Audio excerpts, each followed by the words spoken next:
Hello friends, ഇന്നത്തെ എപ്പിസോഡിൽ സുസ്മിത കളക്ടറേറ്റിലേക്ക് വന്നിറങ്ങിയ സമയത്ത് മേയറെ കുറിച്ച് വളരെ എല്ലാവർക്കും അഭിമാനം തോന്നുന്ന രീതിയിൽ സുസ്മിതയെ കുറിച്ച് പുകഴ്ത്തി പറയുവാനായി ജഗദീപ് പറഞ്ഞ് ഏർപ്പാട് ചെയ്ത കുറെ ആളുകൾ ആ കളക്ടറേറ്റിന് മുന്നിൽ നിന്നിരുന്നു. അവരെല്ലാവരും സുസ്മിത വന്നിറങ്ങിയതോടെ മുദ്രാവാക്യങ്ങൾ വിളിക്കുന്നു. അതെല്ലാം കണ്ട് സന്തോഷം നിൽക്കുന്ന സുസ്മിതക്കരികിലേക്ക് എത്തി ജഗദീപ് പറഞ്ഞു, അതെ, ഇവിടെ നിൽക്കുന്നവരെല്ലാം നമ്മുടെ ആളുകളാണ്. നമ്മൾ പറഞ്ഞ് ഏർപ്പാട് ചെയ്ത ആളുകൾ. അവന്മാർക്ക് മണിക്കൂറിന് 500 രൂപ വീതമാണ് കൊടുക്കേണ്ടത് എന്ന് അറിയിച്ചതും സുസ്മിത ചോദിച്ചു, അയ്യോ, അത്രയൊക്കെ വേണോ? അങ്ങനെ വേണ്ടിയിരുന്നില്ല. ആ അന്യസംസ്ഥാന തൊഴിലാളികളായിരുന്നെങ്കിൽ ഇതിൽ കുറച്ച് പണം കൊടുത്താൽ മതിയായിരുന്നല്ലോ എന്ന് സുസ്മിത അന്വേഷിച്ചു. അപ്പോഴാണ് ജഗദീവ് പറഞ്ഞത്, അതൊക്കെ ശരി തന്നെയാണ്, പക്ഷേ ഒരു പ്രശ്നമുണ്ട്, അവർക്ക് സാ വരൂല. അത് കേട്ടതോടെ സുസ്മിത ചോദിച്ചു, എന്താ പറഞ്ഞ, എനിക്ക് മനസ്സിലായില്ല എന്ന് പറഞ്ഞത്. ഉടനെ ജഗദീവ് പറഞ്ഞു, അതെ, സുസ്മിത എന്നുള്ളതിന്റെ സാ വരില്ല, അവര് സുഷ്മിതനെ പറയുള്ളൂ. അങ്ങനെ കുഴപ്പമുണ്ടോ എന്ന് ചോദിച്ചതോടെ സായിക്ക് പകരം അവർക്ക് ഷായ വരിക എന്ന് പറഞ്ഞപ്പോ ഉടനെ സുസ്മിത പറഞ്ഞു, ഓ, അങ്ങനെയാണെങ്കിൽ വേണ്ട. ഇനിയിപ്പോ പൈസ കുറച്ച് കൂടിയാലും കുഴപ്പമില്ല. എന്തായാലും സുസ്മിത ആ സാ വരുന്ന ആൾ തന്നെ വന്നാ മതി. സാ വരുന്നവർ തന്നെ ഇവിടെ മുദ്രാവാക്യം വിളിച്ചാൽ മതി. അതാ നല്ലത് എന്ന് സുസ്മിത അറിയിച്ചു. അത് കേട്ടതോടെ ജഗദീപ് പറഞ്ഞു, എന്നാൽ ഇവിടെ ഇങ്ങനെ നിൽക്കണ്ട, നമുക്ക് അകത്തേക്ക് കയറാം, കളക്ടറുടെ അരികിലേക്ക് പോകാം എന്ന് പറഞ്ഞിരുന്നു സുസ്മിത. ശരി, അങ്ങനെ തന്നെ ആവട്ടെ എന്ന് പറഞ്ഞ് ജഗദീപും സുസ്മിതയും കൂടി കളക്ടറെ കാണാനായി ഓഫീസിലേക്ക് കയറാൻ തുടങ്ങുമ്പോൾ വാതിൽക്കൽ നിൽക്കുന്ന മുദ്രാവാക്യം വിളിച്ച ആ തൊഴിലാളികളോട് ജഗദീപ് പറഞ്ഞു, അതെ, എന്തായാലും ഇത്രയും നേരം നീ വിളിച്ചതിലൊക്കെ സന്തോഷമുണ്ട്. നിങ്ങൾക്ക് എല്ലാവർക്കും 500 രൂപയും അത് മാത്രമല്ല, നിങ്ങൾ ഇവിടെ വിളിച്ചതിന് എല്ലാവർക്കും ഓരോ പൈന്റും പിന്നെ ബീഫ് കറിയും ഉണ്ട്, അവിടെ റെഡിയാക്കിയിട്ടുണ്ട്, പോയി കഴിച്ചു. അതിൽ ഒരാൾ മാത്രം മുദ്രാവാക്യം പറയുന്നതിനിടയിൽ ചില ഡയലോഗുകൾ തെറ്റിച്ചതിന്റെ പേരിൽ ജഗദീപ് അയാൾ അടുത്ത് വിളിച്ചിട്ട് പറഞ്ഞു, അതെ, നിനക്ക് ഞാൻ പഠിപ്പിച്ചു തന്ന ഡയലോഗ് നീ തെറ്റിച്ചല്ലേ പറഞ്ഞത്. അതിനിടയ്ക്ക് നീ തോമാചാനെയൊക്കെ കയറ്റിയല്ലോ.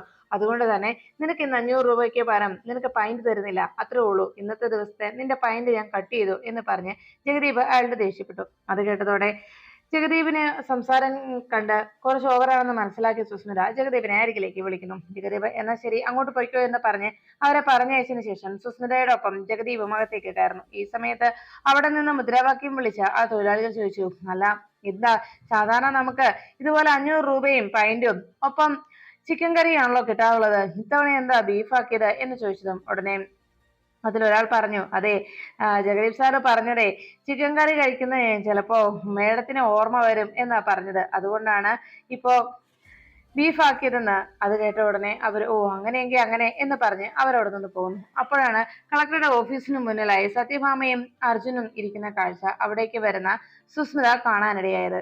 ജഗദീപ് സുസ്മിതയോടൊപ്പം അവിടേക്ക് എത്തിയതും അർജുനും സത്യഭാമയും കളക്ടറെ കാണുന്നതിന് വേണ്ടി വെയിറ്റ് ചെയ്ത് അങ്ങനെ ഇരിക്കുന്നു. ഈ കാഴ്ച കണ്ട ഉടനെ സുസ്മിത വളരെ അഹങ്കാരത്തോടെ സത്യഭാമയുടെ മുന്നിൽ വന്നു നിന്നു. ഉടനെ കളക്ടറുടെ ഓഫീസിലേക്ക് ക്യാബിനിലേക്ക് കയറാൻ തുടങ്ങിയ സുസ്മിതയ്ക്ക് അരികിലേക്ക് അവിടെ ഇരുന്ന കളക്ടറുടെ PA ഓടിയെത്തി. ആ പെൺകുട്ടി അനുപല്ലവി പറഞ്ഞു, അയ്യോ മേഡം, ഇപ്പോ കളക്ടറുടെ അനുവാദമില്ലാതെ കളക്ടറുടെ ക്യാബിനിലേക്ക് കയറിയാൽ സാറ് വഴക്ക് പറയും. അതുകൊണ്ട് സാറിന് അനുവാദമില്ലാതെ കയറാൻ കഴിയില്ല എന്ന് പറഞ്ഞത് ഉടനെ സുസ്മിത വേഗം തന്നെ അനുപല്ലവിയോട് പറഞ്ഞു, അതെ, കളക്ടറുടെ ഓഫീസിലേക്ക് കയറാനേ എനിക്ക് പ്രത്യേക പെർമിഷന്റെ ആവശ്യമില്ല. ഇവിടെ ജോൺ അബ്രഹാം അല്ലേ കളക്ടർ, അയാൾ തന്നെയാണല്ലോ ഇവിടെ കളക്ടറായിട്ടിരിക്കുന്നത് എന്ന് പറഞ്ഞത് ഉടനെ അനുപല്ലവി പറഞ്ഞു, അതെ മേഡം, അങ്ങനെ ജോൺ അബ്രഹാമാണ് ഇവിടെ കളക്ടറായിട്ടിരിക്കുന്നതെങ്കിലേ ഈ സുസ്മിതയ്ക്ക് അവിടേക്ക് കയറുന്നതിന് പ്രത്യേകിച്ച് പെർമിഷന്റെ ആവശ്യമൊന്നുമില്ല. അല്ല, ഈ സുസ്മിത ആരാണെന്നറിയുമോ? ഇവിടുത്തെ മേയറാണ്, മേയർ. ആ വാക്ക് കേട്ടതോടെ സത്യഭാമയും അർജുനും ഞെട്ടലോടെ നോക്കി. സുസ്മിത വളരെ അഹങ്കാരത്തോടെ സത്യഭാമയെ നോക്കുമ്പോ ഉടനെ മേയർ എന്നുള്ള വാക്ക് കേട്ടതോടെ സത്യഭാമ അപ്പോഴേക്കും ഓർമ്മിച്ചു. പുറത്ത് താൻ കാറ് കൊണ്ടു നിർത്തിയ സമയത്ത് അവിടുത്തെ സ്റ്റാഫ് ഓടിയെത്തി ഇവിടെ വണ്ടി നിർത്തരുതെന്നും കളക്ടറുടെ വണ്ടി പോലും മാറ്റിയിട്ടിരിക്കുന്നത് മേയർ വരുന്നത് അറിഞ്ഞിട്ടാണ്, അതുകൊണ്ട് മേയറുടെ വണ്ടി വരാനുണ്ടെന്ന് പറഞ്ഞ് സത്യഭാമയുടെ കാർ അവിടെ നിന്ന് മാറ്റിയിടാൻ ആ സ്റ്റാഫ് പറഞ്ഞത് സത്യഭാമ ഓർമ്മിച്ചു. ഉടനെ സുസ്മിത അനുപല്ലവിയോട് പറഞ്ഞു, അതെ, നീ ഒരു കാര്യം അറിയണം, ഇവിടെ ഓൾ ആർ ഈക്വൽ എന്നല്ലേ പറയാറുള്ളത്. എന്നാൽ all are equal, but some are some persons are more equal എന്ന് പറഞ്ഞാൽ എന്താണെന്നറിയാമോ എന്ന് ചോദിച്ചു. ഉടനെ സുസ്മിതയുടെ സംസാരം കേട്ട് എന്താന്നുള്ള സംശയത്തിൽ ഇങ്ങനെ ദേഷ്യത്തോട് നോക്കുമ്പോ സുസ്മിത പറഞ്ഞു, അതെ, എല്ലാരും തുല്യരാണ്, എന്നാൽ ചിലർ മാത്രം കൂടുതൽ തുല്യരാണ്, അതാണ് അതിന്റെ വസ്തുത എന്ന് സുസ്മിത സത്യഭാമയെ കേൾക്കെ പറഞ്ഞു. മറ്റുള്ളവരുടെ പാവങ്ങളുടെ പലിശപ്പണം തിന്നു കൊടുത്ത് അങ്ങനെ വന്നവളല്ല ഈ ഞാൻ, മനസ്സിലായോ എന്ന് സുസ്മിത സത്യഭാമയെ നോക്കി പറയുമ്പോ അർജുന് സത്യഭാമയെ കുത്തിയുള്ള വാക്കുകളാണ് സുസ്മിതയുടെ നാവിൽ നിന്ന് വന്നതെന്ന് മനസ്സിലായി. ഉടനെ അർജുൻ അതിന് മറുപടി പറയാനായി പെട്ടെന്ന് ചാടി എഴുന്നേറ്റതും സത്യഭാമ അർജുനെ പിടിച്ചിരുത്തുന്നു. അർജുൻ വേണ്ട എന്ന് പറഞ്ഞ് സത്യഭാമ അർജുനെ അവിടെ പിടിച്ചിരുത്തുന്നത് കണ്ടതോടെ അർജുൻ ആകെ വിഷമത്തിലായി. ഈ സമയത്ത് സുസ്മിത വേഗം തന്നെ അനുവാദം പോലും ചോദിക്കാതെ കളക്ടറുടെ ഓഫീസിലേക്ക് കയറിപ്പോയി. അപ്പോഴേക്കും അവിടെ നിന്നിരുന്ന പിയെ ആകെ വിഷമത്തോടെ സത്യഭാമയെ നോക്കി. അർജുൻ സുസ്മിതയ്ക്ക് ഇങ്ങനെ ഒരു അവസരം കിട്ടിയതിന്റെ ദേഷ്യത്തിൽ സത്യഭാമയ്ക്ക് അരികിലേക്ക് എത്തിയിട്ട് പറഞ്ഞു, സത്യാമ്മ കേട്ടില്ലേ അവൾ പറഞ്ഞിട്ട് പോയത്? അവൾ പറഞ്ഞതൊക്കെ സത്യാമ്മ എന്താ ഒന്നും കേൾക്കാത്ത ഭാവത്തിൽ ഇരുന്നത്? അവളോട് മറുപടി രണ്ടെണ്ണം പറയാൻ പാടില്ലായിരുന്നോ എന്ന് ചോദിച്ചതും സത്യഭാമ പറഞ്ഞു, പാടില്ല അർജുൻ, ഇപ്പോ നമ്മുടേത് മോശ സമയമാണ്. മോശ സമയത്ത് ദൈവങ്ങൾ പോലും മൗനം പാലിച്ചിരിക്കാറുണ്ട് എന്ന് സത്യഭാമ അറിയിച്ചു. അത് കേട്ട് അർജുൻ ആകെ നിരാശയോടെ അങ്ങനെ നിൽക്കുമ്പോ സുസ്മിതയും ഒപ്പം ജഗദീപും കൂടി കളക്ടർ ഓഫീസിലേക്ക് കയറി ചെന്നു. ഈ സമയത്ത് ജോൺ അബ്രഹാം തന്റെ മൊബൈലിലെ ഓരോ മോഡൽസിന്റെയും ഫോട്ടോസുകൾ കണ്ട് ആസ്വദിച്ച് അങ്ങനെ ഇരിക്കുമ്പോഴാണ് സുസ്മിതയും ജഗദീപും അരികിലേക്ക് എത്തിയത്. അവരെ കണ്ടതും വേഗം ജോൺ അബ്രഹാം ചാടി എഴുന്നേറ്റു. സുസ്മിത ഇരിക്കണം എന്ന് ജോൺ അബ്രഹാം പറയുമ്പോ ജഗദീപും സുസ്മിതയോടൊപ്പം അവിടെ ഒരു ചെയറിൽ ഇരിക്കുന്നു. ജഗദീപ് ആ ചെയറിൽ ഇരിക്കുന്നത് കണ്ട് ഒട്ടും ഇഷ്ടപ്പെടാതെ ജോൺ അബ്രഹാം നോക്കുമ്പോ ജഗദീപ് പറഞ്ഞു, ഹലോ, ഇരിക്കണം മിസ്റ്റർ, ഇത്രയേറെ ബഹുമാനമൊന്നും വേണ്ട എന്ന് ജഗദീപ് കളക്ടറോട് അറിയിച്ചു. അവസാനം കളക്ടർ ആ ചെയറിലേക്ക് ഇരിക്കുമ്പോഴേക്കും ജഗദീപിനോട് കളക്ടർ പറഞ്ഞു, അതെ, നിങ്ങൾ സംസാരിക്കരുത്, നിങ്ങൾ മിണ്ടാതിരിക്കൂ. അപ്പോഴേക്കും ജഗദീപ് പറഞ്ഞു, അതെ, ഞങ്ങൾ ഇവിടെ വന്നത് ചില കാര്യങ്ങൾ പറയാനാണ് എന്ന് പറഞ്ഞപ്പോ സുസ്മിത പെട്ടെന്ന് ജഗദീപിനോട് ഇവിടെ സംസാരിക്കരുത് എന്ന് പറഞ്ഞു. ഉടനെ ജഗദീപ് അങ്ങനെ ഒന്നും മിണ്ടാതെ അങ്ങനെ ഇരിക്കുമ്പോഴേക്കും ജഗദീപിന്റെ സംസാരം കേട്ട് ഇഷ്ടപ്പെടാതെ ജോൺ അബ്രഹാം പറഞ്ഞു, സുസ്മിതയും ഞാനും തമ്മിലുള്ള ബന്ധം അറിയാമല്ലോ. നമ്മൾ തമ്മിലുള്ള ബന്ധം വെച്ച് എനിക്ക് സംസാരിക്കുന്നതിൽ ബുദ്ധിമുട്ടില്ല. പക്ഷേ ഇയാളുണ്ടല്ലോ, ഇയാളുടെ സംസാരം എനിക്കൊട്ടും പിടിക്കുന്നില്ല കേട്ടോ എന്ന് അയാള് ജഗദീപിനെ കുറിച്ച് കളക്ടർ പറയുന്നു. അത് കേട്ടതോടെ ഉടനെ സംശയത്തോടെ കളക്ടറിന്റെ ആ സംസാരം കേട്ട് ജഗദീപ് അങ്ങനെ നോക്കുമ്പോ സുസ്മിത പറഞ്ഞു, അതെ, നിങ്ങൾക്ക് അല്പനേരം ഇയാളുടെ സംസാരം സഹിക്കാൻ കഴിയുന്നില്ല. അപ്പോ ജീവിതകാലം മുഴുവൻ ഞാൻ ഇതിനെ തലയിലേറ്റിക്കൊണ്ട് നടക്കുന്നതോ എന്ന് ചോദിച്ചപ്പോ ഉടനെ ജഗദീപ് കണ്ടോ, അതാണ് കറക്റ്റ് എന്ന് പറഞ്ഞ് സുസ്മിതയുടെ വാക്കുകൾ കേട്ട് വലിയ അഭിമാനത്തോടെ ജഗദീപ് ആ കളക്ടറെ നോക്കി. ഈ സമയത്ത് സുസ്മിത പുറത്തിരിക്കുന്ന സത്യഭാമയെയും അർജുനെയും നോക്കിയിട്ട് കളക്ടറോട് ചോദിച്ചു, അല്ല, പുറത്ത് രണ്ടുപേർ വെയിറ്റ് ചെയ്തിരിക്കുന്നത് കണ്ടില്ലേ? അവർ വന്ന വിവരം അറിഞ്ഞില്ലായിരുന്നോ ജോണ് എന്ന് ചോദിച്ചതും ഉടനെ കളക്ടർ പറഞ്ഞു, ഞാൻ കണ്ടിരുന്നു, ഞാൻ മനഃപൂർവ്വം തന്നെ അവരെ അവിടെ ഇരുത്തിയിരിക്കുന്നതാണ്. കുറച്ചു നേരം അവർ കാത്തിരിക്കട്ടെ എന്ന് പറഞ്ഞ് ഞാൻ അവിടെ തന്നെ നിർത്തിയിരിക്കുന്നതാണ് എന്ന് ജോൺ അബ്രഹാം അറിയിച്ചു. അല്ല, ആരുടെയും മുന്നിൽ ഇങ്ങനെ കാത്തു നിൽക്കാറില്ലല്ലോ സത്യഭാമ, അതുകൊണ്ട് തന്നെ അല്പം കാത്തിരിപ്പിന്റെ വിഷമമൊക്കെ അവരുകൂടി അറിയട്ടെ എന്ന് ജോൺ അബ്രഹാം അറിയിച്ചു. അപ്പോഴേക്കും സുസ്മിത പറഞ്ഞു, അതെ, അവർ കുറെ നേരമായല്ലോ ഇവിടെ വന്നിരിക്കാൻ തുടങ്ങിയിട്ട്. നമ്മള് പറഞ്ഞ കാര്യങ്ങളൊക്കെ റെഡി ആയിട്ടുണ്ടല്ലോ അല്ലെ എന്ന് ചോദിച്ചതും പെട്ടെന്ന് ജഗദീപ് പറഞ്ഞു, അല്ല സുസ്മിത കഴിഞ്ഞ ദിവസം പറഞ്ഞില്ലേ, അല്ല, സത്യഭാമയുടെ സ്ഥാപനങ്ങളും ഹോട്ടലും ഒക്കെ റെഡി ആയിക്കുന്നതിനെ കുറിച്ച്, ആ കിഴങ്ങനെ കുറിച്ച്, ആ കിഴങ്ങൻ ഇനി അതൊക്കെ എങ്ങനെ ചെയ്യുവോ? അതുമല്ല, ആ കിഴങ്ങനോട് കാര്യങ്ങൾ പറഞ്ഞ് നടപ്പിലാക്കണമെങ്കിൽ ഇനി എത്ര എണ്ണം ആ പൊളുന്താന്റെ വായിലേക്ക് വെച്ചു കൊടുക്കേണ്ടി വരും എന്നൊക്കെ സുസ്മിത പറഞ്ഞതിനെ കുറിച്ച് ജഗദീപ് കളക്ടറുടെ മുന്നിൽ വെച്ച് പറഞ്ഞു. അത് മാത്രമല്ല, ഇവനെ പോലെ ഉള്ളവരെയൊക്കെ പാണ്ടിലോറി കയറി ചാടേണ്ടതാണ് എന്നൊക്കെ സുസ്മിത പറഞ്ഞതായിട്ട് ജഗദീപ് പറയുമ്പോൾ സുസ്മിതയെ നോക്കി ജോൺ അബ്രഹാം അങ്ങനെ നോക്കുന്നുണ്ട്. സുസ്മിത പറഞ്ഞു, അയ്യോ, ഞാൻ അങ്ങനെയൊന്നും പറഞ്ഞിട്ടില്ല എന്ന്. അത് കേട്ടതും ജഗദീപിന്റെ വാക്കുകൾ കേട്ട് ആകെ രോഷത്തോടെ ജോൺ അബ്രഹാം സുസ്മിതയെ നോക്കി. അപ്പോഴേക്കും അവസാനം പറഞ്ഞ ആ പാണ്ടിലോറിയുടെ കാര്യം ഞാൻ പറഞ്ഞിട്ടേ ഇല്ല എന്ന് സുസ്മിത വീണ്ടും ആവർത്തിച്ച് പറഞ്ഞത് കേട്ട് ജോൺ അബ്രഹാം പറഞ്ഞു, അതെ, അപ്പോ ബാക്കിയുള്ളതെല്ലാം സുസ്മിത പറഞ്ഞിട്ടുണ്ട് എന്ന്. ശരി, ആയിക്കോട്ടെ. പക്ഷേ സുസ്മിതേ, നമ്മൾ തമ്മിലുള്ള ഇടപാട് ഈ പണത്തിന്റെ ഇടപാടാണല്ലോ. അക്കാരണത്താൽ സുസ്മിത ഇങ്ങനെയൊക്കെ പറഞ്ഞതിന്റെ പേരിൽ എനിക്ക് ഒരു കാര്യം കൂടി പറയാനുണ്ട്. എന്തായാലും സുസ്മിതയ്ക്ക് എന്നെ കുറിച്ചുള്ള ധാരണയൊക്കെ എങ്ങനെയാണെന്ന് എനിക്ക് മനസ്സിലായി. അതുകൊണ്ട് ഇങ്ങനെയൊക്കെ സുസ്മിത പറഞ്ഞ സ്ഥിതിക്ക് എനിക്ക് തരുന്ന ആ എമൗണ്ട് അത് ഒരല്പം കൂടി കൂടും. ഇത്തരം കാര്യങ്ങളൊക്കെ ചെയ്യണമെങ്കിൽ ഇനിയും കുറച്ചേറെ എമൗണ്ട് എനിക്ക് തരേണ്ടി വരും എന്ന് ജോൺ അബ്രഹാം അറിയിച്ചു. അത് കേട്ടതോടെ ജഗദീപ് പറഞ്ഞു, അതെ, ഇനി എന്താ സുസ്മിത ചെയ്യേണ്ടത് എന്ന് ജോൺ അബ്രഹാം അന്വേഷിച്ചതും ജഗദീപ് പറഞ്ഞു, അതെ, സത്യഭാമയുടെ എല്ലാ സ്ഥാപനങ്ങളും റെഡി ചെയ്ത് പൂട്ടിക്കെട്ടണം. സത്യഭാമയെ കൊണ്ട് പിറ്റച്ചട്ടി എടുപ്പിക്കണം. അത് കേട്ട ഉടനെ ജോൺ അബ്രഹാമിന് ജഗദീപിന്റെ സംസാരം ഇഷ്ടപ്പെടാതെ അയ്യോ, ഇയാളോടൊന്നും മിണ്ടാതിരിക്കാൻ പറയാവോ സുസ്മിത എന്ന് ജഗദീപിന്റെ സംസാരം കേട്ട് അതിർത്തിയോടെ ജോൺ അബ്രഹാം അറിയിച്ചു. അത് കേട്ടതും സുസ്മിത സുസ്മിത എന്നെ പറഞ്ഞു കൊടുക്ക എന്ന് ജഗദീപ് പറഞ്ഞതും സുസ്മിത പറഞ്ഞു, ജഗദീപ് പറഞ്ഞു തന്നെയാ വേണ്ടത് എന്ന് ജോൺ അബ്രഹാമിനോട് അറിയിച്ചു. ഉടനെ തന്നെ ജോൺ അബ്രഹാം പറഞ്ഞു, അതെ, എന്നെ ഒരു കിഴങ്ങനായിട്ടാണല്ലോ സുസ്മിത പറഞ്ഞത്. എന്നെ കുറിച്ചുള്ള സുസ്മിതയുടെ ധാരണയൊക്കെ എനിക്കിപ്പോൾ മനസ്സിലായി. ആ സ്ഥിതിക്ക് ഇനി സുസ്മിത എനിക്ക് തരുന്ന എമൗണ്ട് ഒരല്പം കൂടി കൂടും. എന്നാൽ ഒറ്റ ദിവസം കൊണ്ട് ഇതെല്ലാം ഞാൻ പ്രാവർത്തികമാക്കി തരും. എന്നെ കൊണ്ട് ഇതൊക്കെ ചെയ്യാൻ കഴിയുമോ എന്ന് ഞാൻ കാണിച്ചു തരാം. ഉടനെ സുസ്മിത ചോദിച്ചു, സത്യഭാമയെ, ആ പുറത്തിരിക്കുന്ന സത്യഭാമയെ പിച്ചച്ചട്ടി എടുപ്പിക്കാൻ കഴിയുമോ? ഇരിക്കുന്ന സത്യഭാമയുടെ പ്രതാപമെല്ലാം ഇല്ലാതാക്കാൻ തന്റെ പേരിന്റെ കൂടെയുള്ള ഈ IAS എന്ന 3 അക്ഷരം കൊണ്ട് സാധിക്കൂടോ എന്ന് സുസ്മിത ജോൺ അബ്രഹാമിനോട് ചോദിച്ചു. അത് കേട്ടതും ജോൺ അബ്രഹാം പറഞ്ഞു, തീർച്ചയായിട്ടും എന്നെ കൊണ്ട് അത് സാധിക്കുമോ ഇല്ലയോ എന്ന് നിങ്ങൾ നോക്കിക്കോ എന്ന് ജോൺ അബ്രഹാം അറിയിക്കുമ്പോൾ സുസ്മിതയും അർജുനും പുറത്തങ്ങനെ വെയിറ്റ് ചെയ്തിരുന്ന മുഷിയുന്നത് കണ്ടതോടെ PA ആയ അനുപല്ലവിക്ക് ആകെ വിഷമം വന്നു. അവസാനം അനുപല്ലവി വേഗം സത്യഭാമയുടെ അരികിലേക്ക് എത്തി. സത്യാമ്മയെ, ഞാനൊരു കാര്യം പറയുന്നുണ്ട്, സത്യാമ്മയ്ക്ക് വിഷമമൊന്നും തോന്നരുത് എന്ന് പറഞ്ഞു. ഉടനെ സത്യഭാമ എന്താന്നുള്ള രീതിയിൽ നോക്കുമ്പോ ആ പെൺകുട്ടി പറഞ്ഞു, സത്യാമ്മയെ, കളക്ടർ സാറ് ഇനി സത്യഭാമയെ കാണാൻ സമ്മതിക്കുമോ എന്ന് എനിക്ക് തോന്നുന്നില്ല എന്ന് ആ പെൺകുട്ടി അറിയിച്ചു. ഉടനെ സത്യഭാമ ചോദിച്ചു, അല്ല, വെയിറ്റ് ചെയ്യാൻ പിന്നെ പറഞ്ഞതോ എന്ന് അർജുൻ അരികിലേക്ക് വന്ന് ചോദിച്ചതും ഉടനെ ആ പെൺകുട്ടി പറഞ്ഞു, അത് പിന്നെ സത്യാമ്മയെ കാണാൻ വേണ്ടിയാണ് വെയിറ്റ് ചെയ്യാൻ പറഞ്ഞതെന്ന് എനിക്ക് തോന്നുന്നില്ല.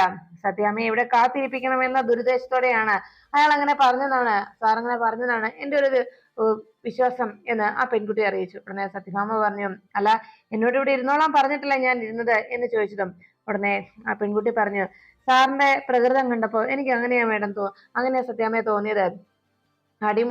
അഴിമതിക്കാരനാണ്. സാറിന്റെ നഖം തൊട്ട് അങ്ങോട്ട് അഴിമതിയിൽ മുങ്ങി നിൽക്കുന്ന വ്യക്തിയാണ്. അതല്ലേ ഇപ്പൊ സാറ് കണ്ടത്. ഇവിടെ ആരെയൊക്കെയാ കാണാൻ അനുവദിച്ചിരിക്കുന്നതെന്ന് പോലും എന്ന് പറഞ്ഞതും ഉടനെ അർജുൻ ചോദിച്ചു, ഓ, അത്രയ്ക്കായോ? അങ്ങനെയാണെങ്കിൽ എനിക്കൊന്ന് അറിയണല്ലോ. അങ്ങനെയൊക്കെ ഇവിടെ സംഭവിക്കുന്നുണ്ടെങ്കിൽ ഞാനേ ഒന്ന് ചോദിച്ചിട്ട് വരാം എന്ന് പറഞ്ഞ് അർജുൻ കളക്ടറുടെ ക്യാബിനിലേക്ക് കയറാൻ തുടങ്ങുമ്പോഴേക്കും പെട്ടെന്ന് സത്യാമ്മ തടഞ്ഞു. അർജുൻ, വേണ്ട. അപ്പോഴേക്കും അർജുൻ പറഞ്ഞു, സത്യാമ്മയെ, ഞാനൊരു വക്കീലാണ്. എനിക്ക് ഏത് ഓഫീസിൽ എപ്പോ വേണമെങ്കിലും അനുവാദമില്ലാതെ കയറി ചെല്ലാൻ കഴിയും എന്ന് അർജുൻ അറിയിച്ചതും ഉടനെ സത്യഭാമ പറഞ്ഞു, അർജുൻ, ഇത് ജില്ലാ മജിസ്ട്രേറ്റ് ആണ്, അക്കാര്യം അർജുൻ മറക്കരുത് എന്ന് അർജുനോട് സത്യഭാമ അറിയിച്ചു. IAS എന്ന 3 അക്ഷരത്തിന്റെ വില വളരെ വലുതാണ് എന്ന് അർജുനോട് സത്യഭാമ അറിയിച്ചു. IAS എന്ന് പറഞ്ഞാൽ വലിയ പദവി തന്നെയാണ് അർജുൻ എന്ന് സത്യഭാമ അർജുനോട് പറയുമ്പോ നമുക്ക് ചിലപ്പോ അതൊന്നും മനസ്സിലാക്കാൻ കഴിഞ്ഞെന്ന് വരില്ല എന്ന് പറഞ്ഞതും അർജുൻ പറഞ്ഞു, എന്നാലും സത്യാമ്മേ, ഇതെങ്ങനെ അവന് അനുവദിച്ചു കൊടുക്കാൻ കഴിയും എന്ന് പറഞ്ഞ് ആ സുസ്മിതയെ പോലും എന്ന് പറഞ്ഞ് അർജുൻ വല്ലാതെ രോഷം കൊള്ളുമ്പോ സത്യഭാമ ശാലിനിയെ കൊണ്ട് താൻ അന്ന് സത്യം ചെയ്യിപ്പിച്ച അക്കാര്യം ഓർമ്മിച്ചു. ശാലിനിയോട് IAS എന്ന മോഹം താൻ ഉപേക്ഷിച്ചേക്കാമെന്ന് ശാലിനി വാക്കുകൊടുത്ത ആ നിമിഷത്തെ കുറിച്ച് സത്യഭാമ ഓർമ്മിച്ചുകൊണ്ട് അങ്ങനെ നിന്നു. ഉടനെ അനുപല്ലവീന ആ പെൺകുട്ടി പറഞ്ഞു, സത്യാമ്മയ്ക്ക് എന്നെ ഓർമ്മയുണ്ടോ? അപ്പോഴേക്കും സത്യഭാമ പറഞ്ഞു, ഇല്ല എന്ന് പറഞ്ഞ് സത്യാമ്മ ഒട്ടും പരിചയമില്ലാത്ത പോലെ നോക്കുമ്പോ ആ പെൺകുട്ടി പറഞ്ഞു, സത്യാമ്മേ, ഞാൻ ഇവിടുത്തെ ഫോർട്ട് സ്റ്റേഷനിലെ SHO ബിനുവിന്റെ മകളാണ്. എനിക്ക് ജോലിയുടെ കാര്യത്തില് സത്യാമ്മ റെക്കമെൻഡ് ചെയ്തിട്ടുണ്ടായിരുന്നു. സത്യാമ്മയുടെ റെക്കമെൻഡേഷന്റെ പിൻബലത്തിലാണ് എനിക്ക് ജോലി കിട്ടിയത്. ആദ്യം താൽക്കാലികമായിരുന്നു എന്ന് പറഞ്ഞത്. സത്യാമ്മ ചോദിച്ചു, ഇപ്പോ എങ്ങനെയുണ്ട് എന്ന് അന്വേഷിച്ചു. അപ്പോഴേക്കും പെൺകുട്ടി പറഞ്ഞു, ആദ്യം താൽക്കാലികമായിരുന്നെങ്കിലും ഇപ്പൊ പെർമനന്റ് ആയി. ഈ മാസത്തെ ആദ്യത്തെ ശമ്പളവും വാങ്ങിച്ചു എന്ന് ആ പെൺകുട്ടി അറിയിച്ചു. അത് കേട്ട ഉടനെ സത്യഭാമ പറഞ്ഞു, മോളോട് ഞാനൊരു കാര്യം പറയാം. മോൾക്കറിയുമോ എന്ന് എനിക്കറിയില്ല.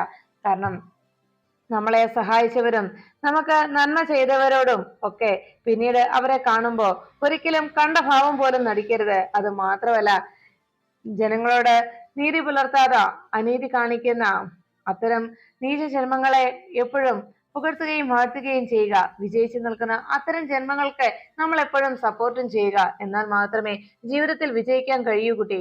ഇനിയുള്ള മുന്നോട്ടുള്ള നിന്റെ ജീവിതത്തിൽ ഇതൊരു ഗുണപാഠമായിരിക്കും. ഇത് നിനക്ക് കൂടുതൽ പ്രയോജനപ്പെടുകയും ചെയ്യും എന്ന് പറഞ്ഞ് സത്യാമ്മ അവിടെ നിന്ന് പോകുമ്പോ ആ പെൺകുട്ടി ആകെ നിരാശയോടെ തനിക്കൊരു സഹായം ചെയ്തു തന്നിട്ട് പോലും സത്യാമ്മയെ തിരിച്ചു സഹായിക്കാൻ പറ്റിയ ഒരു അവസരം കിട്ടിയിട്ടും തനിക്കതിന് സാധിക്കാതെ പോയതിന്റെ വിഷമത്തിൽ സത്യഭാമയുടെ സത്യഭാമ അവിടെ നിന്ന് പോകുന്നത് കണ്ട് വിഷമത്തോടെ ആ പെൺകുട്ടി നോക്കി. അപ്പോഴേക്കും അവിടെ നിന്ന് കളക്ടർ പറഞ്ഞു, സുസ്മിത പറഞ്ഞ കാര്യങ്ങളൊക്കെ ഞാൻ ഇതിനോടകം ചെയ്തിരിക്കാം. പക്ഷേ നമ്മൾ തമ്മിലുള്ള ഈ ബന്ധം ഇന്ന് നിലനിൽക്കുകയും ചെയ്യും.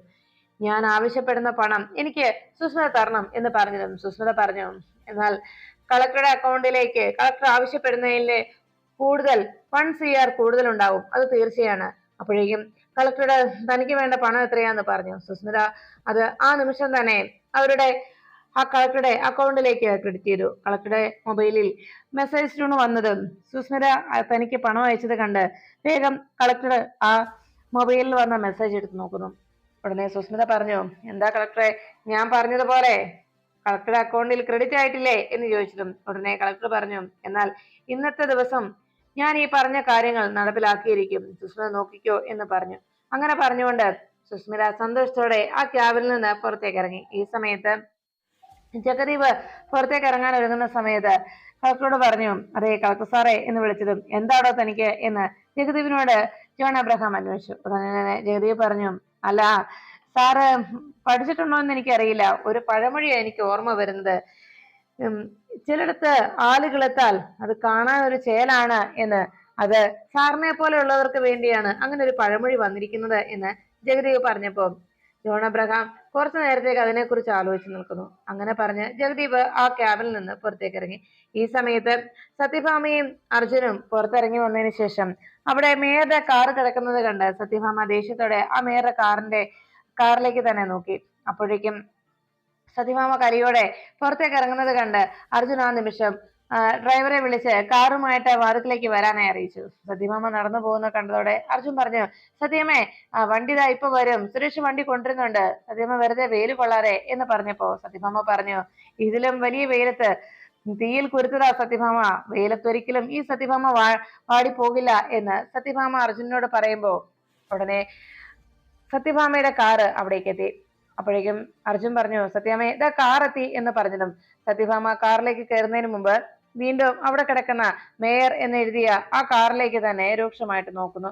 അത് കണ്ടതോടെ അർജുൻ പറഞ്ഞു, സത്യാമ്മയെ കാറിൽ കയറ്. അപ്പോഴേക്കും സത്യഭാമ ഡോറ് തുറന്ന് കാറിലേക്ക് കയറുകയും വണ്ടിയിൽ അവിടുന്ന് പോകുന്ന സമയത്തും സത്യഭാമയ്ക്കുടെ മനസ്സിൽ അവിടെ സുസ്മിതയ്ക്ക് വേണ്ടി ഒഴിച്ചു വെച്ചിരിക്കുന്ന ആ ഒരു കാർ പാർക്കിംഗ് സൗകര്യത്തെ കുറിച്ച് മനസ്സിൽ അതിനെക്കുറിച്ച് ഓർത്ത് സത്യഭാമ ആകെ കലിയോടെ അവിടുന്ന് പുറപ്പെട്ടു. അപ്പോഴേക്കും വിഷ്ണുവിനെ എങ്ങനെയും താൻ സ്റ്റേഷനിൽ നിന്ന് പുറത്തിറക്കുമെന്നുള്ള ആ സന്തോഷത്തിൽ ആ ഒരു തീരുമാനത്തിൽ സത്യഭാമ ആ സ്റ്റേഷനിൽ നിന്ന് പോയിരുന്നിട്ടും ഇത്രയും നേരമായിട്ടും വിഷ്ണുവിന് വേണ്ടി ഒന്നും ചെയ്യാൻ കഴിയാത്തതിന്റെ വിഷമത്തിലായിരുന്നു സത്യഭാമ. അപ്പോഴേക്കും വിഷ്ണു ആ സെല്ലിൽ തന്നെ അവിടെ കിടന്നുകൊണ്ട് തന്റെ ജീവിതത്തിൽ സംഭവിക്കുന്ന കാര്യങ്ങളെല്ലാം ഓർത്ത് അങ്ങനെ ദേഷ്യത്തോടെ തന്നെ ആ സെല്ലിനുള്ളിൽ കിടന്നു. ഈ സമയത്ത് സത്യഭാമയുടെ വീട്ടിലെത്തിയ രോഹിത്തിന്റെ ഫോണിലേക്ക് ഒരു വാർത്ത എത്തി. രോഹിത്ത് കോൾ എടുത്ത് സംസാരിച്ചതും അവിടെയും റേഡോ എന്ന ആശങ്കയോടെ രോഹിത്ത് ചോദിക്കുന്നു. അപ്പോഴേക്കും വേഗം രാഘവൻ നായർ ചോദിച്ചു, എന്താടാ മോനെ, എന്താ പറ്റിയത്? ഉടനെ രാഘവൻ നായരോട് രോഹിത്ത് പറഞ്ഞു, ഹോട്ടലിലും റെയ്ഡ് നടക്കുന്നു വെച്ചാ. അത് കേട്ട ഉടനെ രാഘവൻ നായർ ആകെ അസ്വസ്ഥനായി. അപ്പോഴേക്കും സത്യഭാമയും അർജുനും അവിടേക്ക് മടങ്ങിയെത്തി. സത്യഭാമ അകത്തേക്ക് കയറി വരുന്ന കണ്ടതോടെ പപ്പിമോള് വേഗം അരികിലേക്ക് ഓടിയെത്തി. എല്ലാ അച്ഛമ്മേ, എന്താ അച്ഛമ്മേ, വെല്ലിച്ചൻ എവിടെയെന്നാ ചോദിച്ചത് എന്ന് ചോദിച്ച് വിഷ്ണുവിനെ അന്വേഷിച്ചു. അപ്പോഴേക്കും സത്യഭാമയ്ക്ക് മറുപടി ഒന്നും പറയാനില്ലാതെ ആകെ വിഷമത്തോടെ അർജുനെ നോക്കി. അതിനുശേഷം മോളെ മാറ്റി നിർത്തി ആകെ വിഷമത്തോടെ സത്യഭാമ ആ കസേരയിൽ ചെന്നങ്ങനെ ഇരുന്നു. ആ സമയത്ത് അപ്പുറത്ത് നിന്ന് അർജുന്റെ അരികിലേക്ക് വേഗം മോൾ ഓടിയെത്തി. അങ്കിള് പറ, എവിടെ എന്റെ വെല്ലിച്ചനെ കൊണ്ടുവരാന്നല്ലേ അങ്കിള് പറഞ്ഞത്, വെല്ലിച്ചൻ എവിടെ എന്ന് ചോദിച്ചു. അർജുൻ വേഗം അരികിൽ ഇരുന്നിട്ട് പറഞ്ഞു, മോളെ വെല്ലിച്ചൻ വരും. അത് കേട്ട ഉടനെ എനിക്ക് ഇപ്പൊ തന്നെ കാണണം വെല്ലിച്ചനെ. എവിടെയാ അങ്കിൾ എന്റെ വെല്ലിച്ചൻ എവിടെ എന്ന് ചോദിച്ച് ആ കൊച്ച് വല്ലാതെ ബഹളം ഉണ്ടാക്കി. പപ്പി ബഹളം വെക്കുന്നത് കണ്ട് എല്ലാവർക്കും ആകെ നിരാശയായി. ആകെ സങ്കടത്തോടെ അങ്ങനെ നിൽക്കുമ്പോ വേഗം ശ്യാമ അർജുന്റെ അരികിൽ നിന്ന് മോളെ വിളിച്ചോണ്ട് വരുന്നു. പപ്പി ഇങ്ങ് വന്നേ, നിന്നോട് ഇങ്ങ് വരാനല്ലേ പറഞ്ഞത് എന്ന് പറഞ്ഞ് മോളെ ബലമായി ശ്യാമ എടുത്തുകൊണ്ട് പോകുന്നു. ശ്യാമ ദേഷ്യപ്പെടാനൊരു ഒരുങ്ങുന്നത് കണ്ട് അവിടെ നിന്ന് എല്ലാവർക്കും ആകെ വിഷമാകുമ്പോ ശ്യാമ പപ്പിയോട് പറഞ്ഞു, അതെ എല്ലാരും കൊഞ്ചിച്ച് പെങ്കൊച്ചാകെ അങ്ങ് വഷളായി പോയി, നിന്നോട് പറയുന്നത് കേൾക്കുവച്ചേ എന്ന് പറഞ്ഞ് ദേഷ്യത്തോടെ പപ്പിയെ എടുത്തുകൊണ്ട് ശ്യാമ വേഗം റൂമിലേക്ക് പോകുന്നു. ഈ സമയത്ത് ആകെ നിരാശയോടെ അർജുനും ആ സിറ്റിയിലേക്ക് വന്നിരുന്നു. അരികിലിരുന്ന രോഹിത്ത് ഇനി എന്ത് ചെയ്യുന്നുള്ള രീതിയിൽ അർജുന്റെ കയ്യിൽ എങ്ങനെ പിടിക്കുമ്പോ, എന്താടാ മോനെ, എന്താ പറ്റിയത് എന്ന് ചോദിച്ചു. ഉടനെ എന്താടാ സംഭവിച്ചത്, വിഷ്ണുവിന് എന്താ പുറത്തിറക്കാൻ കഴിയാത്തത് എന്ന് രാഘവൻ നായർ അന്വേഷിച്ചതും ഉടനെ അർജുൻ പറഞ്ഞു, അതച്ചാ ഇത്രയും നേരമായിട്ടും വിഷ്ണുവിന്റെ അറസ്റ്റ് രേഖപ്പെടുത്തിയിട്ടില്ല. ഉടനെ രാഘവൻ നായർ ചോദിച്ചു, അതെന്ത് പരിപാടിയാ, അങ്ങനെ ഇതുപോലെ അവർക്ക് അങ്ങനെ പിടിച്ചു വെക്കാൻ കഴിയുമോ എന്ന് ചോദിച്ചതും അർജുൻ പറഞ്ഞു, അച്ഛാ 24 മണിക്കൂർ അങ്ങനെ കരുതൽ തടങ്കിൽ വെക്കാനുള്ള ഒരു നിയമം ഉണ്ടച്ചാ. അങ്ങനെ ഒരു നിയമം ഉണ്ട്, അതുകൊണ്ടാണ്. പക്ഷെ അതിനുശേഷം ഏതെങ്കിലും മജിസ്ട്രേറ്റിന് മുന്നിൽ ഹാജരാക്കിയേ തീരൂ. ഇനിയിപ്പോ നാളെ 2 ദിവസത്തേക്ക് കോടതി അവധി കൂടിയാണല്ലോ, അതാണ് ഇപ്പോ നമുക്ക് ഒരു തിരിച്ചടിയായത്. അത് മാത്രമല്ല, ഈ സമയത്തിനോടകം അവർ ഏതൊക്കെ കേസാണ് അവിടെ വിഷ്ണുവിന്റെ മേൽ കെട്ടിവെക്കുക എന്ന് കൂടിയും അറിയില്ല. ഇപ്പോ ACPക്ക് ആണെങ്കിൽ നമ്മളോട് പ്രത്യേക വൈരാഗ്യം കൂടിയുള്ള സ്ഥിതിക്ക് എന്ന് പറഞ്ഞത് രോഹിത് പറഞ്ഞു. മനഃപൂർവ്വം നമ്മളോടുള്ള വൈരാഗ്യവും പകയും അയാൾ വീട്ടുകയാണെച്ചാ അത് തീർച്ചയാണ്. അല്ലെങ്കിൽ ഇങ്ങനെയൊക്കെ അവർ ചെയ്യുമോ? അത് കേട്ട ഉടനെ രാഘവൻ നായർ പെട്ടെന്ന്, അങ്ങനെയാണെങ്കിൽ ഞാൻ ഇറങ്ങാൻ ഭാമേ എന്ന് പറഞ്ഞ് രാഘവൻ നായർ ചാടി എഴുന്നേറ്റു. അപ്പോഴേക്കും സത്യഭാമ പറഞ്ഞു, രാഘവേട്ടാ വേണ്ട രാഘവൻ, ഈ സമയത്ത് നമുക്ക് ഇപ്പോ സമയമാകെ മോശമാണ്. അതുകൊണ്ട് തന്നെ രാഘവേട്ടനും കൂടി ഇനി അകത്തായാൽ എന്റെ 2 കൈയും തളർന്ന അവസ്ഥയിലാകും. അതുകൊണ്ട് വേണ്ട രാഘവേട്ട, ഇപ്പോ നമ്മുടെ സമയമാകെ മോശ സമയമാണ് എന്ന് സത്യഭാമ രാഘവൻ നായരോട് അറിയിച്ചു. അപ്പോഴേക്കും രോഹിത് വേഗം ചാടി എഴുന്നേറ്റ് പറഞ്ഞു, സത്യാമ്മേ, അത് മാത്രമല്ല, വിഷ്ണുവിന്റെ കാര്യം മാത്രമല്ല എന്ന് പറഞ്ഞു. സത്യഭാമ പറഞ്ഞു, വിഷ്ണുവിന്റെ കാര്യം നമുക്ക് നിയമപരമായി തന്നെ മുന്നോട്ട് നീങ്ങാം എന്ന് പറഞ്ഞപ്പോ രോഹിത് എഴുന്നേറ്റ് പറഞ്ഞു, സത്യാമ്മേ, നമ്മുടെ സ്ഥാപനങ്ങളിലെല്ലാം ഇപ്പോൾ റെയ്ഡ് നടക്കുകയാണ്. ആ വാർത്ത കൂടി കേട്ടതോടെ സത്യാമ്മ ആകെ ഞെട്ടലോടെ നിൽക്കുന്നു.